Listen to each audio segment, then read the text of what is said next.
Nobody saw her do anything. Lucy Letby, the nurse at the Countess of Chester, and the question that won't close.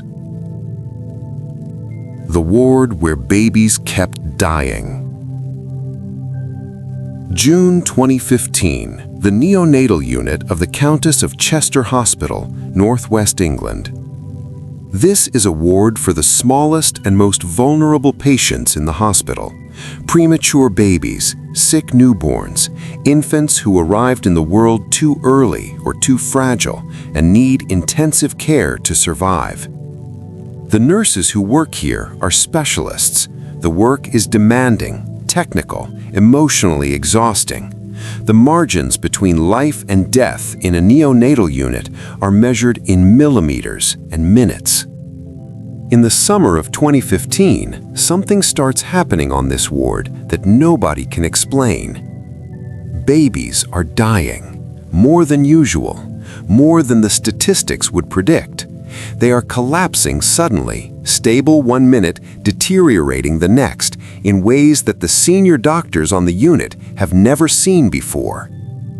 Some of them survive, some do not.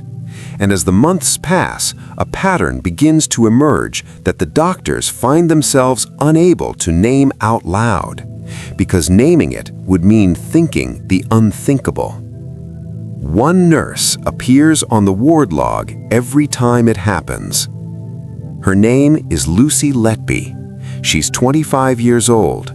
She takes salsa dancing classes in her free time. She volunteers for overtime. Her colleagues consider her dedicated, hard-working, completely ordinary. And nobody, not a single person, ever saw her do anything wrong. You're watching Dusky Archives, where history's darkest secrets don't stay buried. If this story already has your attention, subscribe. We go deeper every single week. Lucy Letby, before everything. She was born on January 4th, 1990, in Hereford, England, an only child. Her father was a furniture retail manager. Her mother was an accounts clerk. By every account from people who knew her growing up, she was quiet, focused, and had known from an early age that she wanted to work with children. She studied child nursing at the University of Chester. Her placement was at the Countess of Chester Hospital's neonatal unit. When she graduated, she went straight back there as a full-time member of staff. She had worked on that ward since 2011, 4 years before the deaths began, a familiar, trusted, unremarkable presence in a unit that trusted everyone who worked there. Her friends described her as someone who wanted to settle down, have a husband, have children of her own someday. She had a cat. She went out. She texted colleagues about the babies being born on night shifts, the ordinary, warm, human messages of someone who found her work meaningful. There was no criminal record, no history of violence, no obvious psychological profile that shouted danger.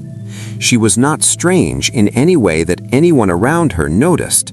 She was, in the most complete and unremarkable sense of the word, ordinary.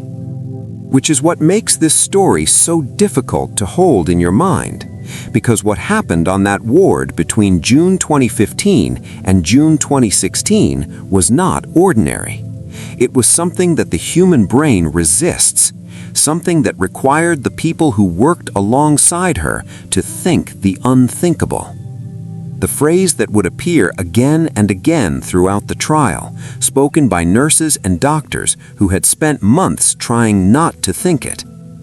That one of their own was deliberately harming and killing babies in their care. The pattern and the year nobody acted on it. The deaths and collapses began in June 2015 and continued through June 2016, 13 months. During those 13 months, the neonatal unit at the Countess of Chester Hospital experienced a rate of infant deaths and serious collapses that was, by any statistical measure, significantly higher than it had been before and after that period. The senior consultants on the unit noticed. Of course they noticed. These were experienced pediatricians. They reviewed the cases, they held meetings, they analyzed the data. And gradually, reluctantly, with enormous resistance, because the conclusion was too terrible to reach quickly, they arrived at a name. Dr. Stephen Brary, the unit's lead consultant pediatrician, was among the first to raise the possibility that the pattern of deaths and collapses might not be random. He brought it to hospital management. He said clearly that he believed a member of staff might be responsible. The hospital's management told him to apologize to Lucy Letby for the suggestion. He did. Under pressure, he apologized to the nurse he believed was killing babies, and she continued to work on the ward, and the deaths continued. It was not until July 2016, a full year after the pattern had become visible to the senior clinicians, that Letby was removed from the neonatal unit and placed on clerical duties. Even then, it was not done as part of a formal investigation. It was done quietly, administratively, with the kind of institutional caution that prioritizes the avoidance of a scandal over the protection of the vulnerable.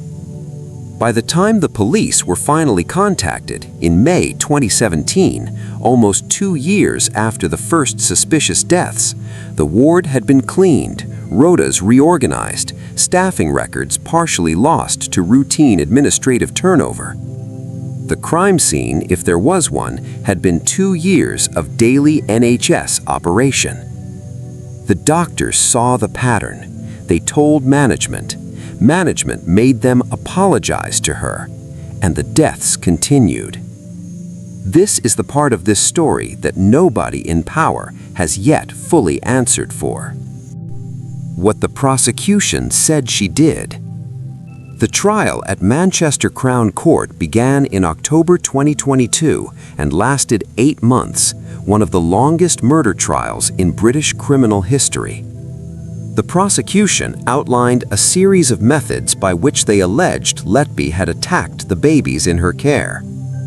Air embolism, injecting air into the bloodstream through intravenous lines or feeding tubes, causing a potentially fatal blockage of the blood vessels. Insulin poisoning, injecting synthetic insulin to cause dangerous drops in blood sugar. Overfeeding through nasogastric tubes, causing the stomach to flood with milk. And the dislodging of breathing tubes, removing or displacing the tubes that kept premature babies breathing, and then doing nothing, standing beside the cot while the baby deteriorated. That last method is what Dr. Ravi Jairam witnessed directly. He was a consultant pediatrician who had, by the summer of 2016, grown deeply suspicious of Letby. On one occasion, aware that Letby was alone with a baby K, he went into the nursery to check. He found Letby standing beside the cot. The baby was rapidly deteriorating. Letby could see it happening. She was doing nothing. She had not raised an alarm, had not called for assistance, had not begun any of the emergency responses a trained neonatal nurse would perform automatically.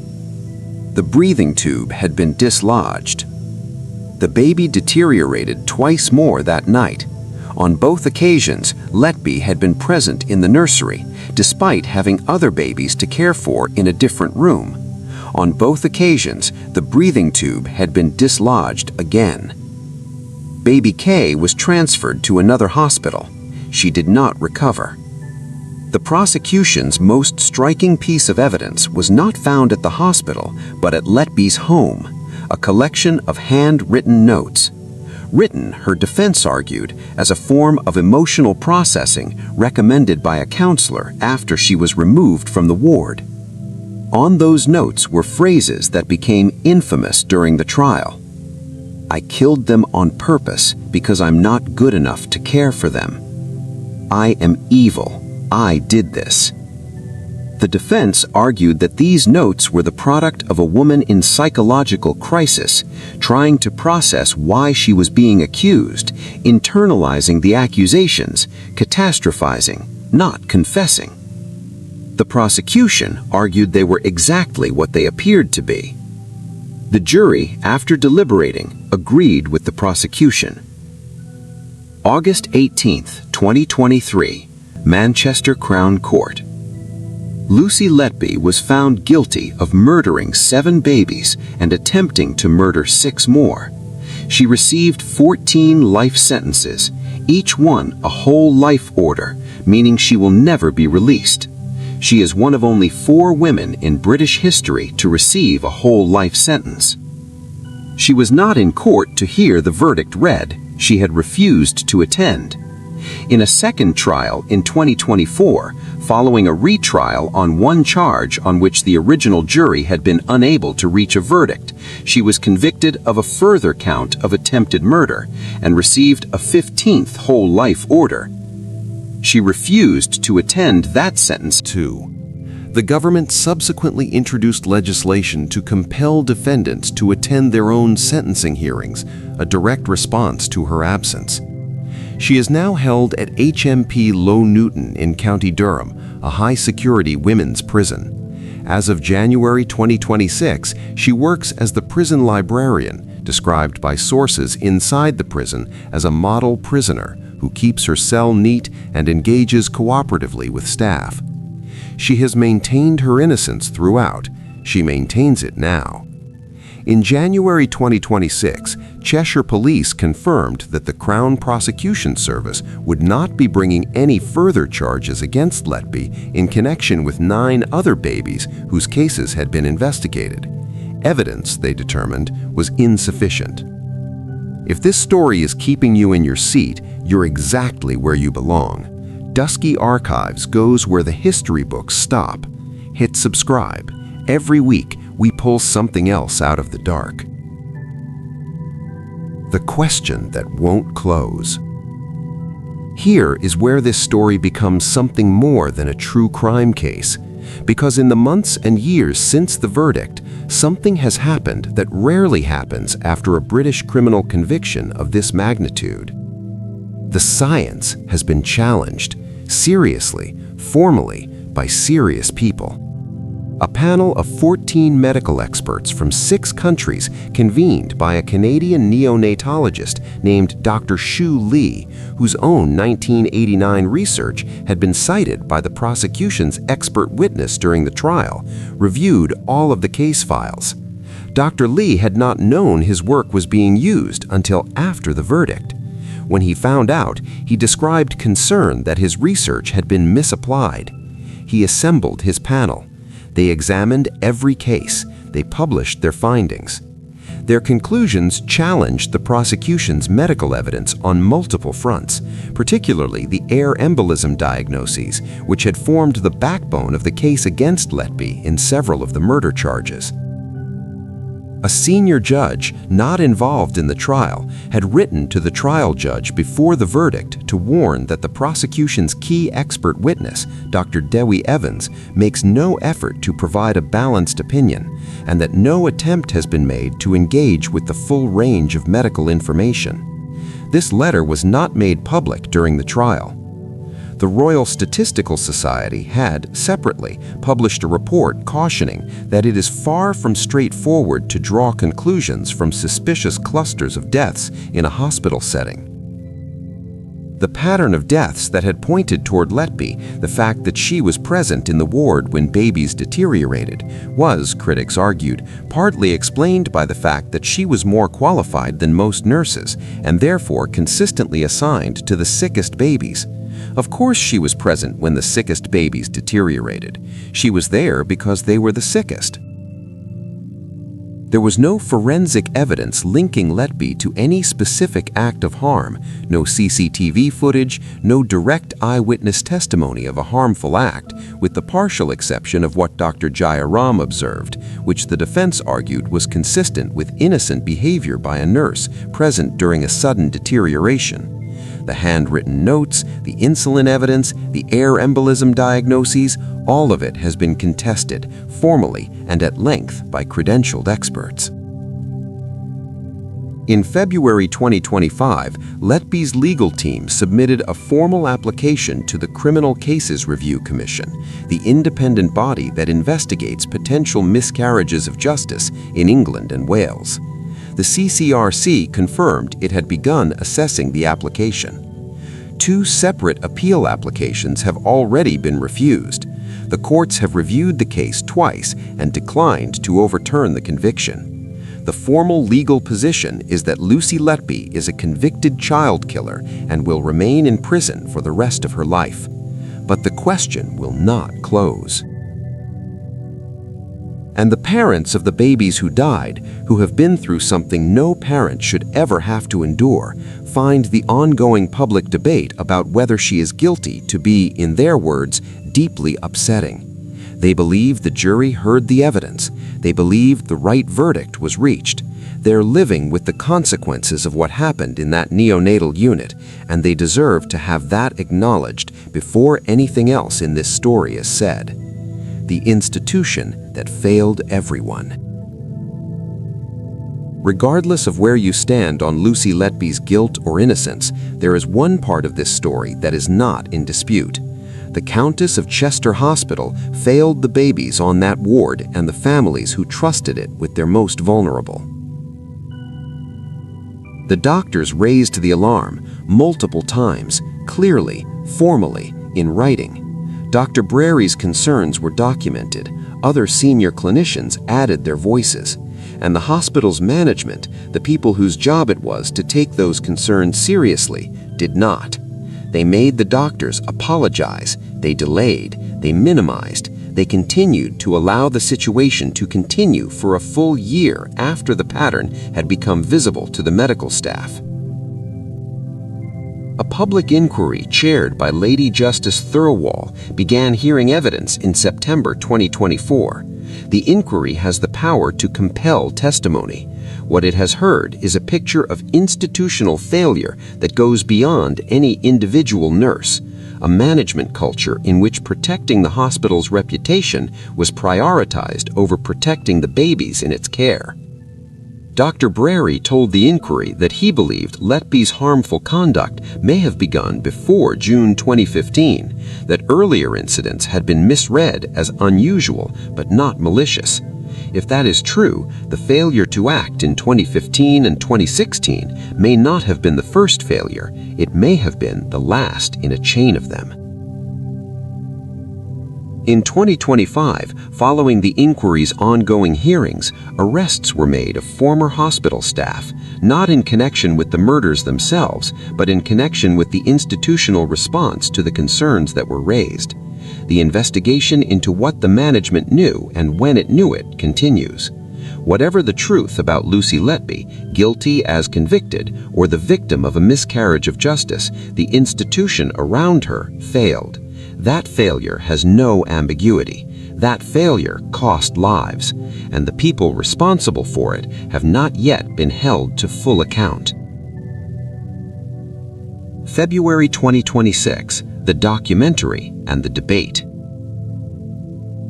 On February 4, 2026, Netflix released a 90-minute documentary called The Investigation of Lucy Letby.